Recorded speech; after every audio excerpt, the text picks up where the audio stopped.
let us improve our student script.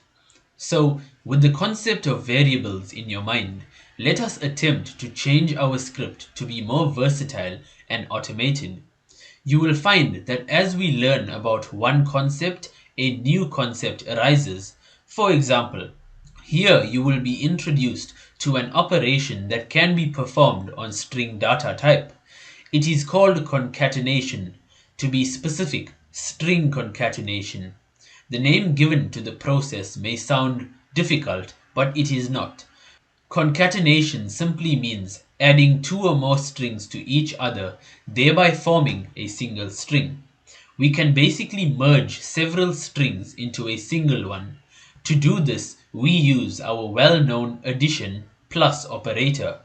I want you to understand this process on a slightly higher level.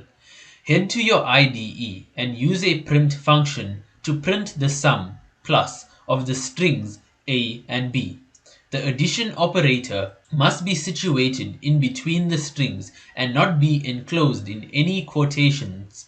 Please attempt this before you move on to the next slide.